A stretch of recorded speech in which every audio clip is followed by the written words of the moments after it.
Kenapa kok ada orang matre misalnya? Ya berarti dia memandang materi itu sangat bernilai, melebihi nilai-nilai yang lain.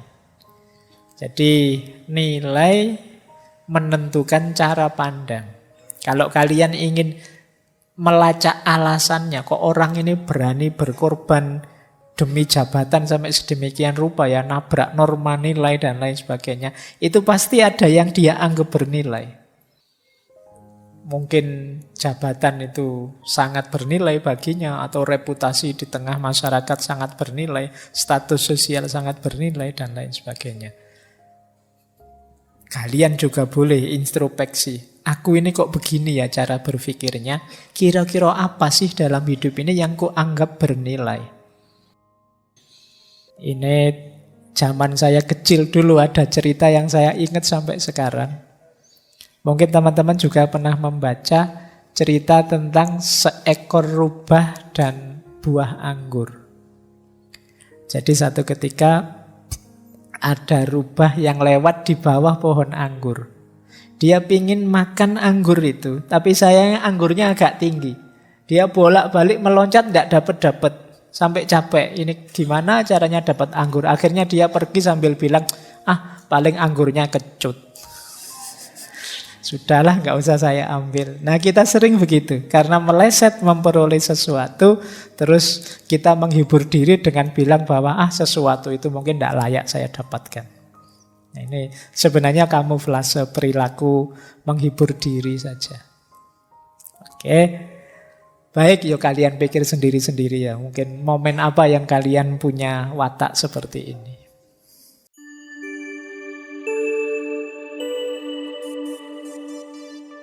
Assalamualaikum warahmatullahi wabarakatuh. Bismillah, mari kita lanjut lagi, belajar lagi. Yuk kita belajar pelan-pelan. Bismillah, kita mulai. Apa sih nilai itu? Nilai itu semacam, dalam tanda petik kata semacam ini, pandangan, ide tentang sesuatu yang kita anggap baik, layak, indah, dan kita inginkan. Jadi itu nilai yang diinginkan oleh orang, oleh masyarakat. Nilai itu kan selalu kita idealkan. Misalnya HP ini bagi kita kan bernilai. Kenapa? Ini penting loh Pak untuk komunikasi. Ini berarti ada nilainya. Jadi dia sesuatu yang kita anggap baik, kita anggap layak, kita anggap penting, kita anggap indah, dan kita inginkan. Dan biasanya nilai ini ada dalam sesuatu.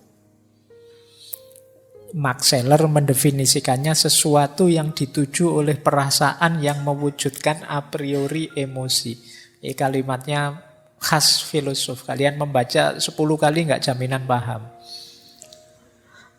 Nanti kita jelaskan saja. Kita pelajari detailnya saja biar paham. Tapi kalimatnya itu. Cirinya nilai menurut Scheler, yang pertama apa? Nilai itu menentukan berharga tidaknya sesuatu menurut kita. HP ini sangat bernilai bagi saya, tapi bagi simbah saya mungkin yang gaptek, tidak ngerti teknologi, ya HP itu buat apa? Mungkin bagi beliau, ngapain sih anak-anak sekarang itu tiap hari mentelengi barang ini? Dapat apa dari situ? Apa asiknya?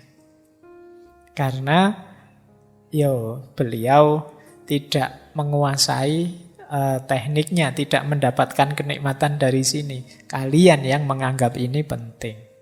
Kalian sekarang kan kalau baterai HP habis saja kan rasanya kayak dunia setengah kiamat. Ya kan, puyeng kamu, waduh baterai habis, charger lupa.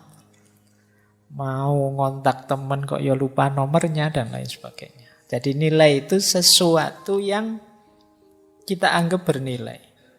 Nilai ini juga mempengaruhi keputusan kita, tujuan kita, perilaku kita. Itu sama dengan yang di bawahnya, menentukan tindakan kita. Sesuatu yang kita anggap bernilai, itu nanti biasanya kita utamakan dibandingkan yang tidak kita anggap bernilai. Dan itu nanti teorinya Seller itu ada hierarkinya, ada rankingnya, nilai itu. Jadi ya kelihatan kan misalnya nilainya HP ini mungkin kalah dengan nilai kesehatan kita misalnya. Kesehatan kita kan juga bernilai. Secanggih-canggihnya HP, sebutuh apapun kita pada HP, kalau pas kita sakit, tidak ada artinya. Nah, berarti ada hierarki nilai itu, tidak sama. Temanmu penting, tapi orang tua lebih penting. Nah, ini hierarki namanya. Orang tua penting, tapi Allah lebih penting. Nah, ini namanya nilai itu ada hierarkinya.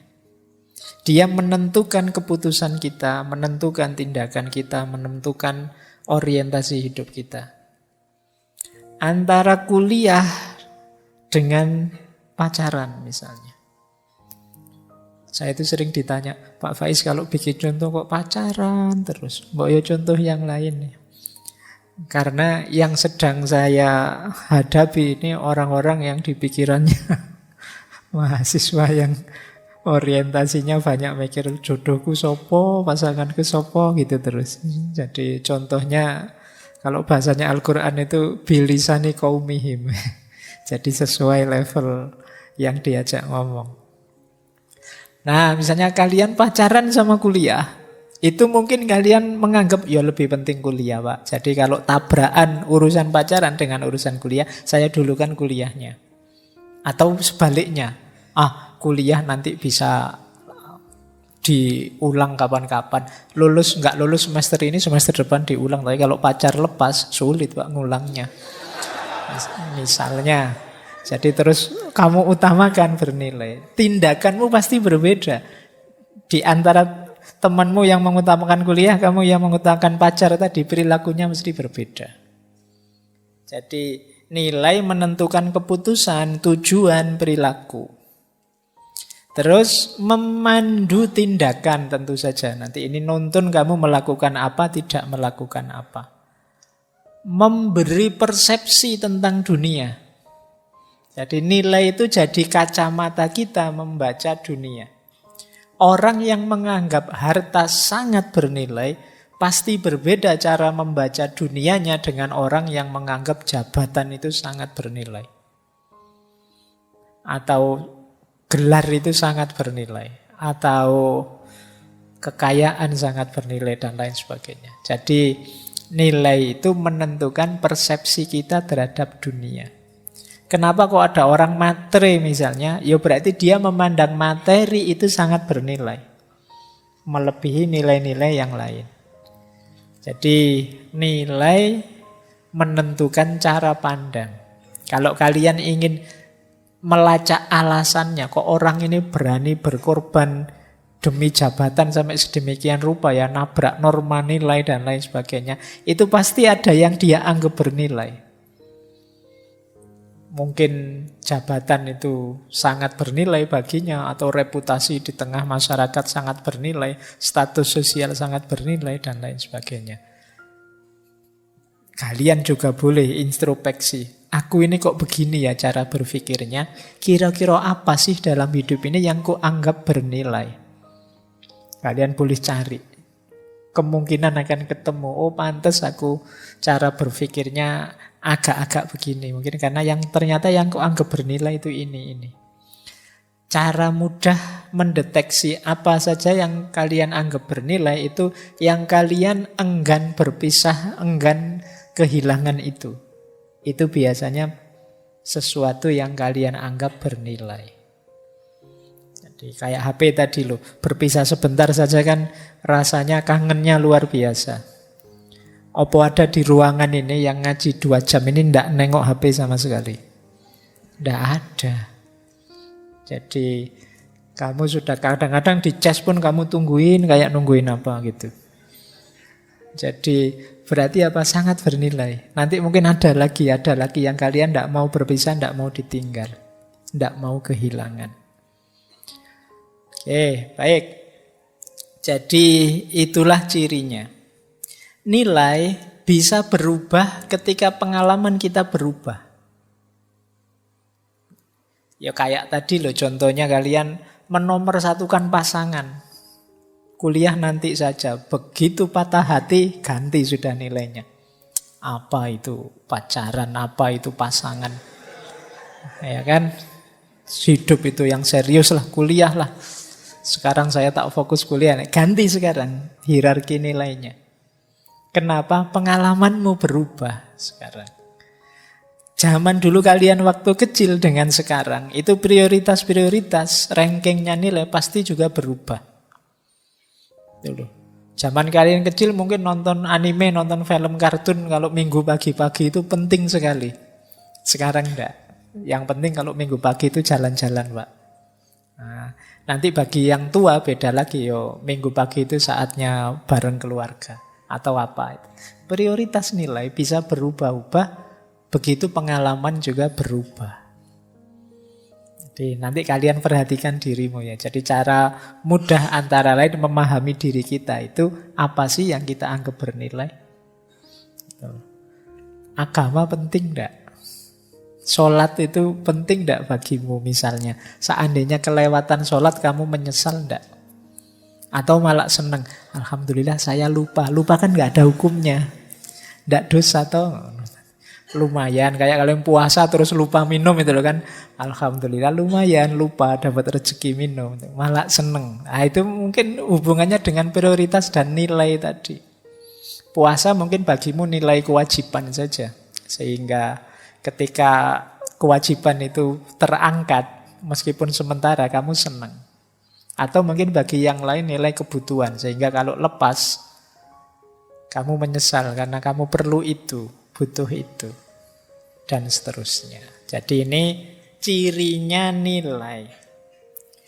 Kemudian ada lagi kata Scheler, perilaku yang tidak konsisten menunjukkan tidak ada nilai. Kemarin katanya yang nomor 1 kuliah, sekarang ganti pacaran, besok ganti lagi organisasi, besok ganti lagi urusan. Ganti-ganti terus, itu kemungkinan kalian masih belum punya nilai. Belum ada yang kalian anggap berharga. Pindah-pindah terus. Kemarin katanya A, sekarang B. Sekarang A, besok apa lagi. Katanya ngaji penting, diajak ngopi, milih ngopi aja, ngaji kan gampang, rekamannya ada. Nanti besoknya lagi ganti lagi, ngajilah ngopi itu apa. Bolak-balik terus, berarti memang tidak ada yang kamu prioritaskan. Tidak ada yang kamu anggap bernilai. Jadi gonta-ganti yang tidak istiqomah itu menunjukkan sebenarnya nggak ada yang bernilai. Kamu belum menetapkan nilai. Pak, saya itu siapa saja saya dengarkan kok Pak. Ngaji filsafat, ya, kemudian channel ini, channel itu, semuanya saya anukan. Itu kemungkinan memang belum ada yang kamu prioritaskan. Berarti belum ada yang kamu ranking dalam nilai.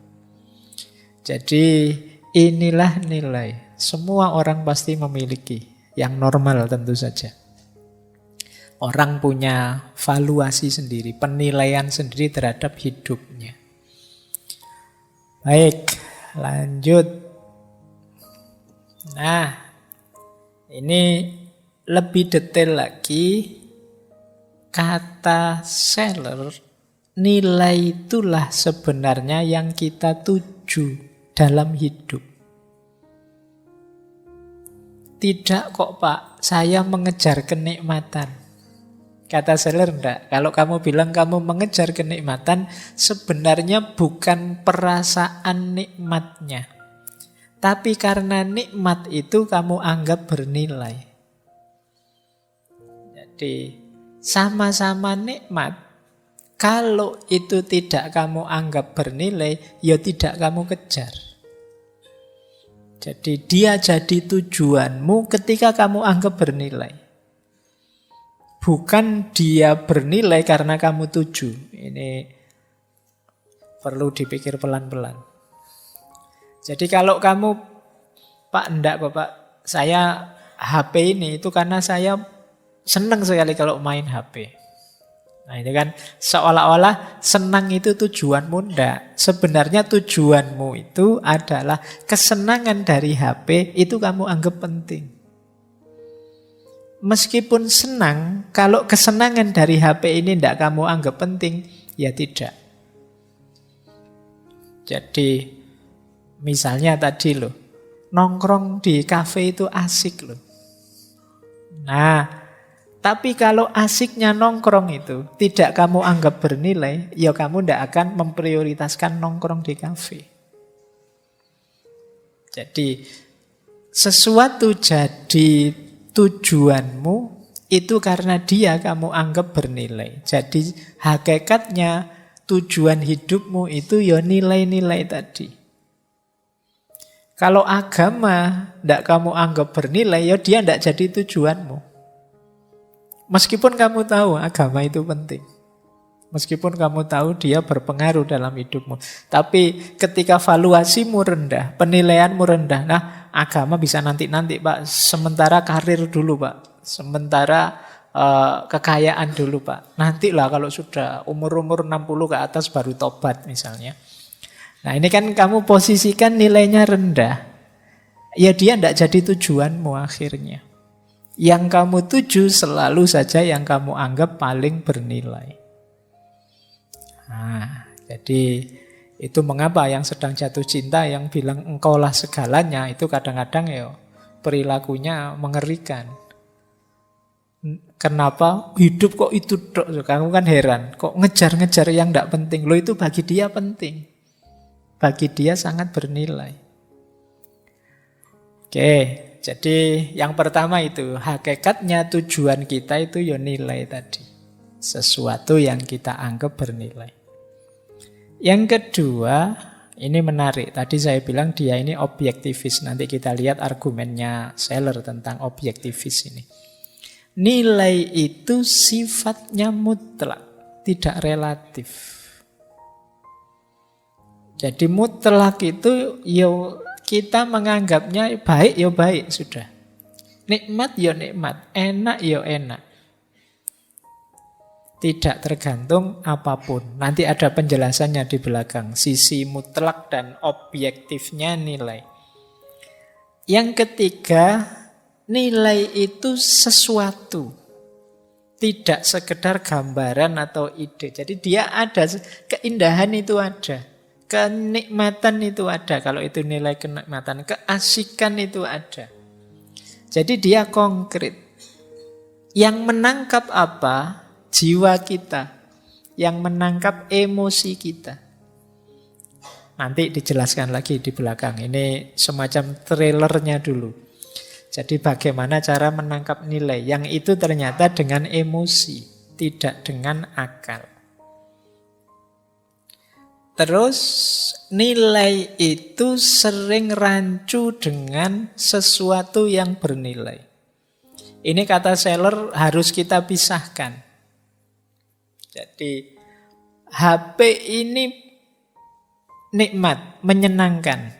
Antara kesenangan dari HP dengan HP-nya sendiri harus kita pisahkan. Kita harus mampu melihat demarkasinya, batasnya. Itu dua hal yang berbeda.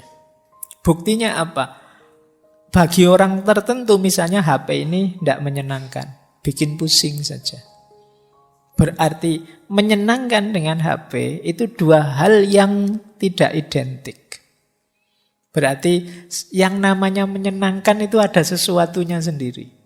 HP ada sesuatunya sendiri.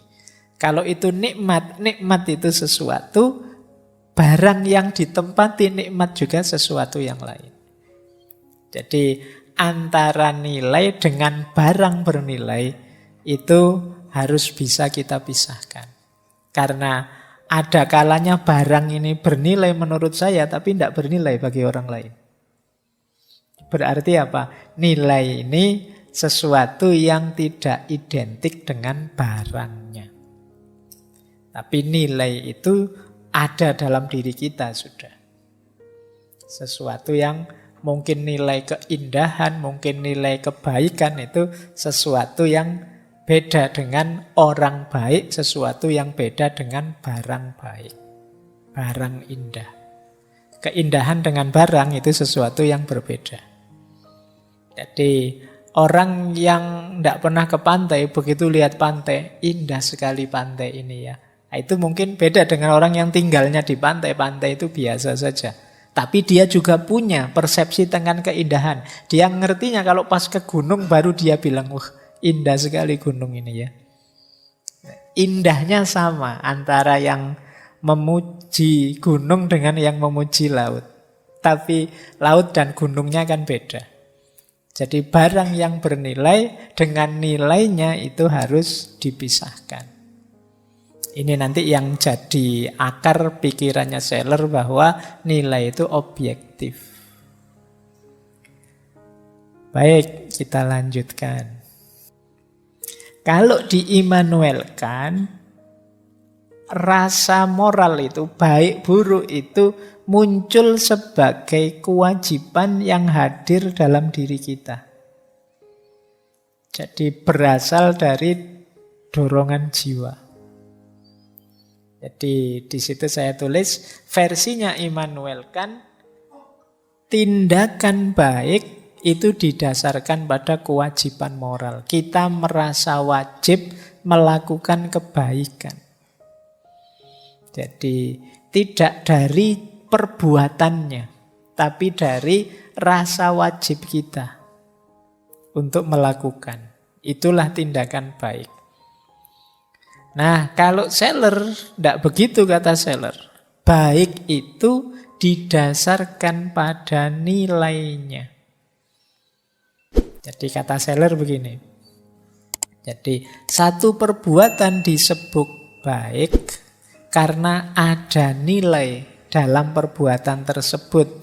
Yang ini tidak tergantung pada pelakunya.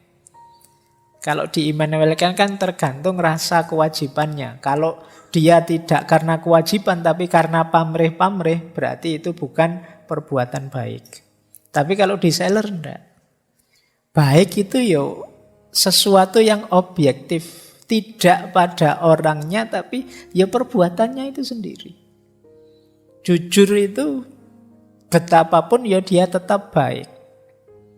Kalau ada seorang anak, kata saya, kalau ada seorang anak jujur ngaku saya baru mecahkan piring di rumah ketika orang tuanya tidak ada, ini jujur, ini baik tidak karena anak ini. Anak ini ngaku atau tidak, jujur itu tetap baik. Jadi kalau diimmanuelkan itu kan karena dorongan kewajibannya. Kenapa kamu melakukan kebaikan? Ya kewajiban saya Pak melakukan kebaikan. Seolah-olah nilai kebaikan itu tergantung jiwamu, tergantung rasa yang muncul, rasa wajib dalam dirimu. Kata Seller tidak begitu. Baik itu ya sendiri, dia sudah ada. Kamu terdorong melakukan atau tidak, itu baik, tetap baik kok. Jadi makanya ada kalimat itu, sebuah tindakan bernilai secara moral bukan karena merupakan kewajiban, melainkan menjadi wajib karena dia bernilai secara moral. Jadi bukan karena kamu tulus terus jadi baik. Tapi karena dia baiklah maka kamu terdorong untuk tulus. Jadi ini kalimat dari Seller. Semoga sudah bisa ditangkap ya. Bedanya etiknya Immanuel Kant dengan etiknya Seller. Yang satu baik itu karena dorongan jiwamu. Kamu memang merasa wajib melakukannya. Yang satu ndak, kamu terdorong atau tidak, ya kebaikan tetap kebaikan. Kalau diimmanuelkan kan kalau masih ada pamrihnya itu belum kebaikan. Jadi saya jujur, tapi biar dibales dia, biar dia juga jujur padaku. Ini kalau diimmanuelkan masih hipotetis, masih bersyarat. Kalau masih bersyarat belum baik. Kata Seller, tidak begitu. Ada syaratnya atau tidak, jujur itu tetap kebaikan. Kalau orangnya berpamrih itu yang bermasalah di orangnya, bukan pada kebaikannya. Kebaikannya tetap kebaikan. Ya seperti kalian misalnya, kamu ngomong halus, tapi motifnya biar temanmu mau ngasih pinjaman padamu. Kan ada motifnya. Ngomongnya halus, lembut sekali. Nah, kalian kata seller harus bisa memisahkan motif untuk bisa diberi utangan sama temanmu dengan kalimatmu yang lembut halus ini. Kamu pakai untuk apapun, kelembutan dan kehalusan ini tetap baik. Jadi hanya saja dalam konteks dirimu yang subjektif tadi, jelekmu kan karena ingin dapat pinjaman tadi. Tapi perbuatannya sendiri tetap baik. Kayak anak kecil itu. Anak kecil itu melakukan kebaikan kan karena ikut-ikutan. Tapi tetap kebaikan itu bernilai kebaikan. Tidak hanya karena ikut-ikutan kemudian nilai kebaikannya hilang. Tidak, itu tetap baik. Nah, inilah pandangannya Seller. Oke, ini uniknya para filosof kan seperti ini. Nek mikir iso bulut-bulut rasanya bener semua. Kita lanjutkan. Nah, sekarang sifat-sifatnya. Nilai itu biasanya prioritas untuk dipilih. Jadi yang bernilai itulah nanti yang diprioritaskan untuk dipilih, dihidupkan, diwujudkan. Tadi sudah banyak ilustrasinya ya, bagaimana orang itu tentu saja mendahulukan, mengedepankan yang dia prioritas. Maka penting teman-teman jangan salah prioritas. Jangan salah meranking hal bernilai dalam hidupmu. Begitu meleset, kalian mungkin membuang yang penting, memperjuangkan yang tidak penting. Kalian menghabiskan energi untuk gegeran debat di medsos yang tidak perlu, akhirnya kuliahmu keteteran. Nah, gambarannya seperti itu. Maka hati-hati, jangan salah prioritas. Yang kedua, nilai itu tersembunyi di balik fakta, di balik kenyataan. Jadi dia ada, tapi adanya di balik kenyataan. Seperti tadi, HP dan nilai kenikmatannya. Kenikmatannya HP tersembunyi di balik kenyataan HP ini. Indahnya laptop tersembunyi di balik laptop ini.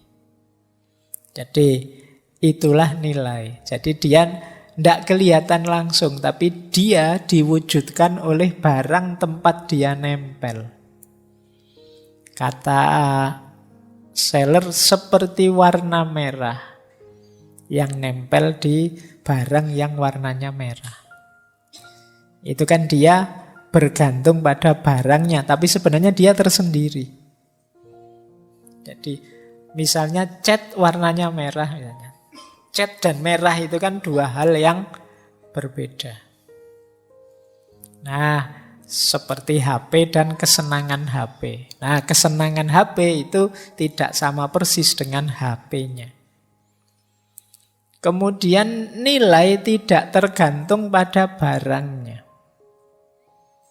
Jadi misalnya kenikmatannya HP yang canggih dan kenikmatannya HP jadul itu mungkin ya sama-sama nikmatnya. Sama-sama asiknya. Jadi barangnya tidak menentukan. Karena nilai dan barang itu sesuatu yang tidak sama.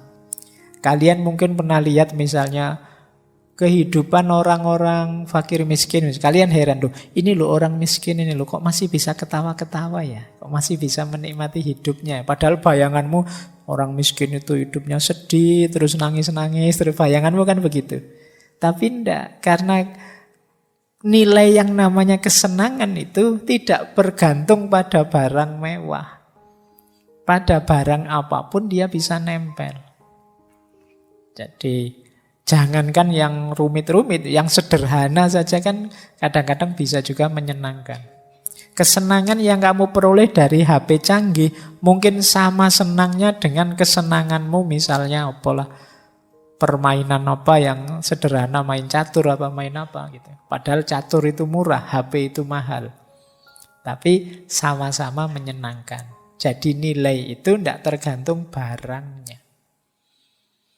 Jadi kesenangan nongkrong di kafe dengan kesenangan ngaji filsafat, dengan kesenangan kuliah, dengan kesenangan ini kan sama-sama kesenangan namanya. Tapi barangnya beda-beda. Itulah mengapa nilai itu tidak tergantung barangnya. Sebagaimana nilai moral dan perbuatan. Perbuatan itu mewujudkan nilai, tapi perbuatan dan nilai itu dua hal yang berbeda. Cium tangan dan tawaduk itu dua hal yang berbeda. Ada loh orang cium tangan, tidak ada tawaduknya, wong itu cuma basa-basi. Ada loh yang tidak sempat cium tangan, tapi dia sangat menghargai, sangat tawaduk, bisanya hanya mengangguk saja. Jadi perbuatan itu kendaraannya nilai. Tapi tidak selalu satu perbuatan mengemban nilai yang sama. Nah ini penting. Ini apa kalau bahasa Jawanya, patokannya, angger-anggernya tentang nilai. Oke ya, kita lanjut.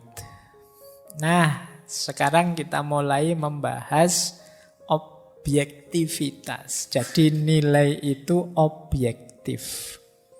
Objektif itu berarti tidak tergantung pada subjek. Jadi objeknya bisa berbunyi sendiri. Tergantung pada subjek itu mengikuti keinginannya subjek.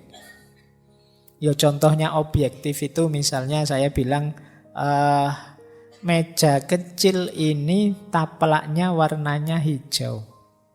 Ini kan namanya objektif. Siapapun yang melihat asal tidak buta warna akan bilang ini hijau. Semoga tidak ada yang bilang tidak rancu antara hijau dan biru ya. Ya. Karena kadang-kadang ada yang bulat itu antara hijau dan biru. Tapi ini secara objektif warnanya hijau. Subjek tidak bisa mempengaruhi. Kamu tidak bisa bilang, itu kan pandangan bapak saja. Pokoknya menurut perspektif saya, ini warnanya coklat misalnya ya. Kamu diketawain orang. Ini sisi objektif. Ketika subjek tidak ikut mempengaruhi. Jadi kalau ada yang tanya, Pak, objektivitas itu ada? Kah? Ada. Contohnya sederhana ini tadi. Mbok kamu tanyakan pada orang Amerika, orang India, orang Yahudi, orang apalah itu, jawabnya ya sama, ini warnanya hijau. Pak, itu orang Yahudi bilang hijau, saya tidak mau mengikuti Yahudi, nanti saya... Loh, ini fakta objektif kok. Jadi mau tidak mau ya kamu harus bilang ini hijau. Itu yang disebut objektif. Jadi subjek tidak bisa mengintervensinya. Nah, nilai menurut Seller juga begitu. Tidak tergantung pada subjek. Bandingkan misalnya dengan rasanya teh kalian atau kopi kalian. Itu cukup tidak manisnya. Kalau ini tergantung subjek. Ada yang bilang kemanisan, Pak. Ada yang bilang, wah kurang manis, Pak. Tak miring-ngirit kelihatannya sekarang. Misalnya, itu persepsi sudah. Kalau ini subjektif. Jadi, tapi fakta bahwa kalian mendapatkan teh atau mendapat kopi, ini objektif. Wong faktanya memang kalian disediakan kopi. Itu kan objektif. Kalian nggak bisa muter fakta, ndak lah.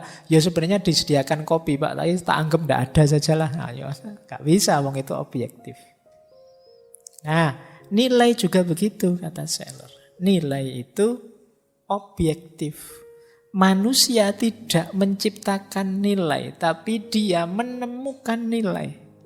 Menemukan itu kan berarti dia telah ada sebelumnya. Kalian tidak pernah ke pantai mana, begitu ke sana, wah indah sekali ya pantai ini. Kualitas indah itu kalian temukan. Jadi bukan kalian yang menciptakannya. Nanti melihat apa lagi kamu sebut indah lagi. Kenapa? Kalian bisa menemukan makna keindahan, nilai keindahan, sehingga kalian bisa menerapkannya pada apapun yang menurut kalian sesuai dengan nilai keindahan tadi. Bukan kok, wah tadi lihat pantai sana kamu bilang indah, ganti pantai kok masih kamu bilang indah. Kamu tidak konsisten. Yang indah yang mana sebenarnya? Loh, semuanya indah. Kenapa? Kita punya. Jadi dalam diri kita nilai keindahan. Kita menemukannya dalam diri kita. Jadi dia tidak nempel pada barangnya. Tapi kita temukan melalui intuisi kita. Identitas keindahan itu.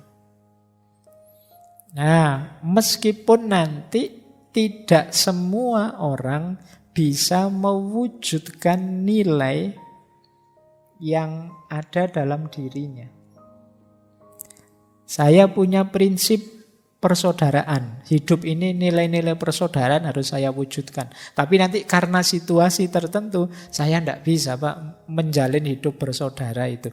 Orang-orang maunya saingan terus. Nah, bisa jadi begitu. Jadi tidak selalu nilai itu bisa kita wujudkan sesuai yang kita idealkan. Ini sebenarnya menunjukkan sisi objektifnya nilai. Bahwa ternyata nilai itu bukan sesuatu yang kita ciptakan. Kalau dia sesuatu yang kita ciptakan mungkin ya wis pokoknya seperti ini sajalah persaudaraan itu saya anggap cukup. Tapi enggak, kalian merasa kurang Pak, saya persaudaraan yang bisa saya wujudkan cuma segini. Itu berarti kan kalian ada ideal sendiri tentang nilai persaudaraan itu. Yang kebetulan dalam faktanya tidak bisa diwujudkan. Oke, baik. Nah, ini loh kalimatnya yang terkenal dari Seller. Meskipun pembunuh tidak dinyatakan sebagai jahat, tapi pembunuhan itu tetap kejahatan. Kadang-kadang kan ada pembunuh tapi pengadilannya memutuskan tidak bersalah. Tapi tidak bisa dipungkiri, secara objektif pembunuhan itu jahat. Meskipun kebaikanmu tidak dimengerti sebagai baik, tidak usah khawatir, dia tetap kebaikan kok. Kalau kebaikan itu tergantung persepsi orang, perspektif orang, ya berarti kalau ada orang menyalahpahami kebaikanmu, ya dia benar. Padahal tidak. Disalahpahami tidak masalah, kebaikan tetap kebaikan kok. Kamu jujur tetap dianggap curang, ya terserah, yang penting saya jujur. Karena meskipun disalahpahami, kebaikan tetap kebaikan. Karena dia nilai yang mandiri, tidak tergantung perspektifnya manusia, tidak tergantung perspektifnya orang lain.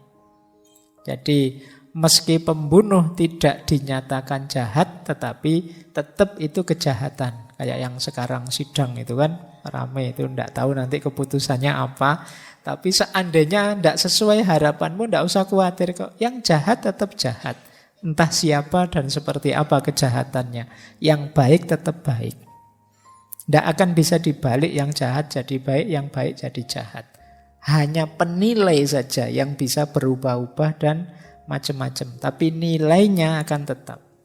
Jadi jangan dikira kalau kalian curang tapi tidak ketahuan terus namanya kalian selamat atau curangmu jadi baik. Tidak, curangmu tetap jelek. Hanya saja dinilai baik karena penilainya tidak tahu. Itu gunanya misah antara penilai dengan nilai.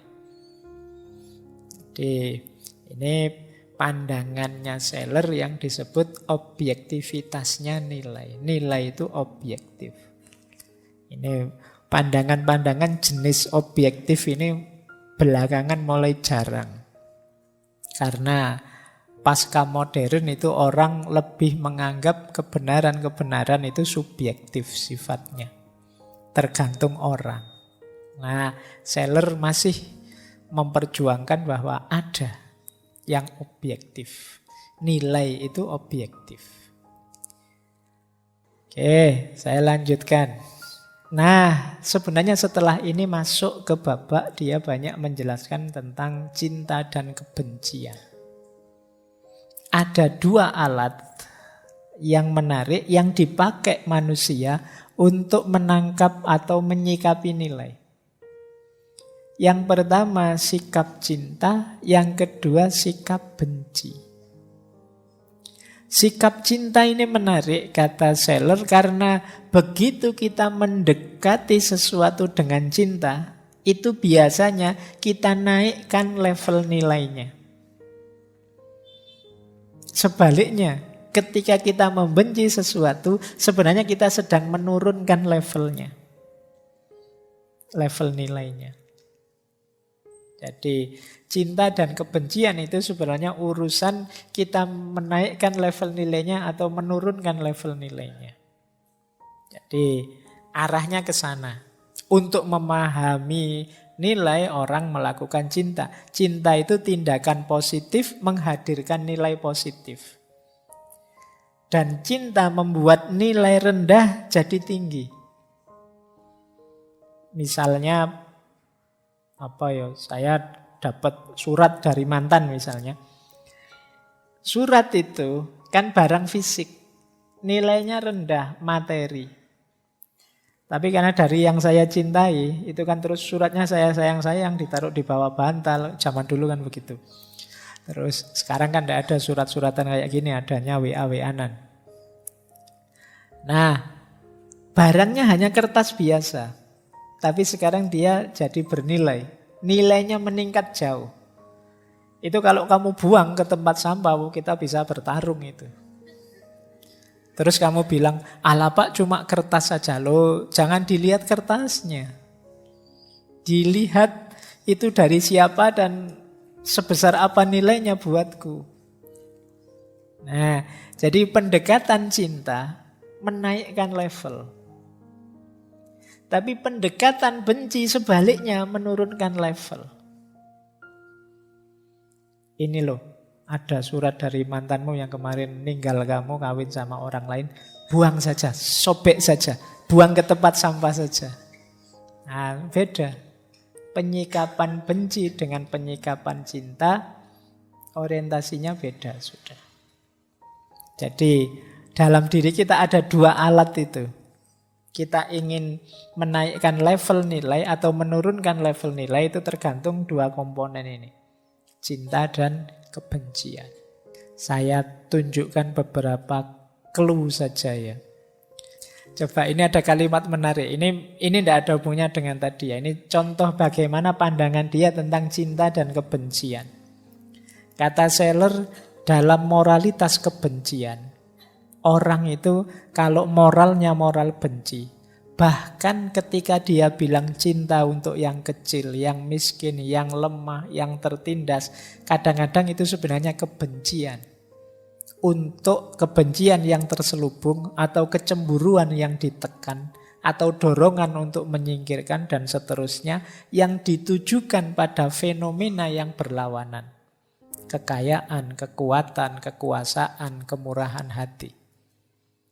Jadi kadang-kadang yang kita sebut cinta, kepedulian itu hakikatnya sebenarnya kebencian yang kita sembunyikan. Kita benci pada orang-orang kaya, akhirnya kita kamuflase dengan gaya, saya mencintai orang miskin loh. Saya membela orang lemah loh. Kita benci pada yang punya kekuasaan, terus kita kamuflase dengan saya membela yang tertindas loh. Kadang-kadang ya. Jadi kenapa? Karena orang ini dasarnya adalah kebencian. Berarti yang dibunyikan sebenarnya bukan pembelaanku pada yang miskin. Hakikatnya adalah kebencianku pada yang punya kekuasaan, yang punya kekuatan. Kata Seller, ketika kebencian tidak berani keluar, ia dapat dengan mudah diekspresikan dalam bentuk cinta yang nyata, yaitu cinta terhadap sesuatu yang memiliki ciri-ciri berlawanan dengan objek yang dibenci. Jadi, ketika kita mendengar nada ada kesalehan palsu. Berkhotbah bahwa cinta untuk yang kecil adalah tugas pertama kita. Cinta untuk yang rendah, karena Tuhan memberikan rahmat pada mereka, seringkali itu hanya kebencian yang menyamar sebagai cinta. Jadi ini sederhananya, kemarin ngeritik-ngeritik sebenarnya bukan karena mencintai yang dibela, tapi karena benci pada yang dikritik.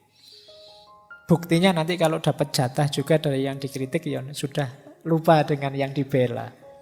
Nah, itu maksudnya ke situ sebenarnya. Jadi seringkali karena dasarnya kebencian, yang kita sebut cinta itu sebenarnya kebencian yang kamuflase, yang disamarkan. Nah, gaya bahas cintanya seperti ini.